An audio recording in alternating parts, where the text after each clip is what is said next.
है। यदि वो धर्माचरण पूर्वक जीवन व्यतीत किया है और भगवान नाम जपने का अभ्यास किया है तो वृद्धावस्था में वो धर्माचरण उसकी बुद्धि को शुद्ध रखेगा। वृद्धावस्था में बुद्धि पतित हो जाती है। हमारा जीवन यदि गलत आचरणों में रहा है तो वृद्धावस्था में बुद्धि का निर्णय सही नहीं रहता, स्मृति नष्ट हो जाती है और वो मोह ममता में फंसा हुआ बस प्रपंच का ही चिंतन, प्रपंच की बातें रहती है।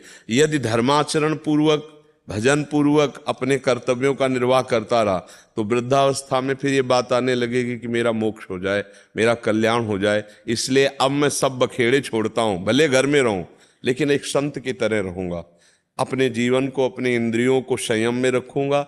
जो हमारे बच्चों से भोजन प्राप्त हो जाएगा, एक सन्यासी की तरह मैं भोजन ग्रहण करूंगा, सन्यासी की तरह जीवन व्यतीत करूंगा, निरंतर भगवान का भजन करूंगा, तो घर में रहते हुए उसे मोक्ष हो जाएगा। क्योंकि भजन से मोक्ष होता है। मान लो जैसे घर में 5 सदस्य 10 सदस्य होते हैं, अब हमारे 500 सदस्य हैं, है नहीं, बच्चा बच्चिया सब विरक्त संत महात्मा सब ऐसे, तो हमारे ही तो बच्चे हुए। अच्छा, आप भी तो सब हमारे ही तो हुए ना। मान लो बैठे हैं तो हम सबसे बात कर रहे हैं, तो आप ऐसे ही एक परिवार को अपना घर जो माने हुए हैं वो प्रभु का मान के, परिवार को भगवत स्वरूप मानकर, अपने को अंदर से माने कि अब मैं गृहस्थ त्यागी हूं, मानने थे तो है, अब मैं यहाँ ऐसे रहूंगा जैसे किसी आश्रम में रहा जाता है।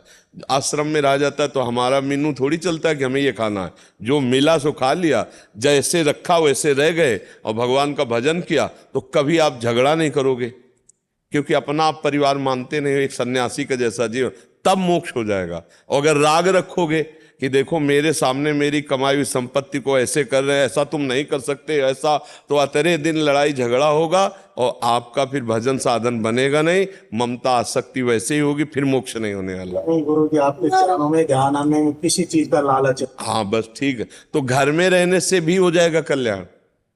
बाहर, हाँ बाहर मत भागना, बाबा जी बनने की बात मत सोचना, क्योंकि गृहस्थी में रहे हो, अब निर्वाह करना बड़ा कठिन है, तो वहीं रहकर घर में, घर को भगवान का मंदिर समझो, परिवार को भगवान के जन समझो, जो मिल जाए ऐसे भिक्षुक की तरह रहो कि जो भिक्षा में मिल गया खाया, राधा राधा राधा, एकांतवास। अब कोई मित्र नहीं, कोई रिश्तेदार नहीं, कोई नातेदार नहीं, आ गया तो भगवान है, बैठकर प्रेम से भगवान की चर्चा, ऐसे स्वभाव बनाना पड़ेगा, तब गृहस्थी में रहते हुए भगवान को प्राप्त हो जाता है। एक भी क्षण भगवान के सुमिरन से अलग न जाए।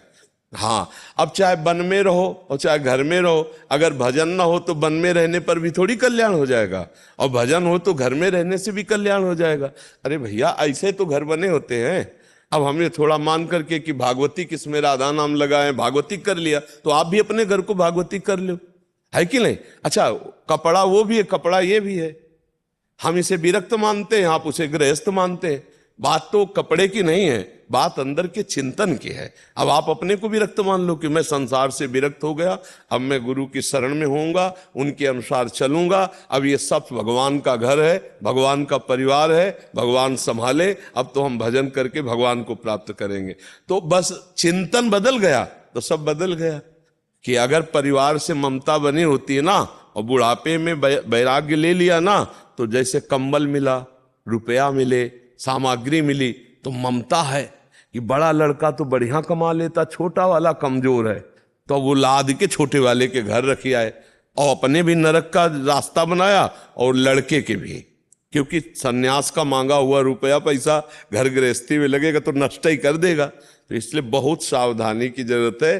सन्यास का मतलब है सब भाव भगवान में जोड़ देना। ये तो सर्वाणि कर्माणि मयि सन्न्यस्य मत्पराः अनन्येनैव योगेन माम ध्यायन्तु उपासते तेषाम् अहं समुद्धरता मृत्यु संसार सागरात्। भगवान कह रहे हैं, जो सारे कर्म मेरे को समर्पित करके मेरी ध्यान उपासना करता रहता है, वही सच्चा सन्यासी है। सब कर्म भगवान को समर्पित कर दिए, खूब भगवान के चिंतन में डूबे, तो भगवान कह रहे तेषाम् अहं समुद्धरता मृत्यु संसार सागरात्, मैं उसे मृत्यु संसार सागर से पार कर देता हूं।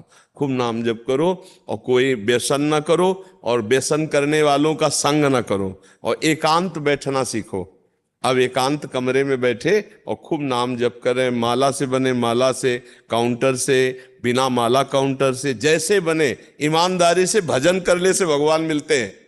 गणना से तो नहीं मिलते ना, भजन कर, पर गणना से क्या होता है, नए में उत्साह बढ़ता है कि एक नियम बना लिया हमको इतने माला करना है, तो उससे उत्साह बढ़ता है। जरूर माला से करना चाहिए। और जब वृत्ति भगवदाकार होने लगती है तब बात अलग है कि निरंतर चल रहा है।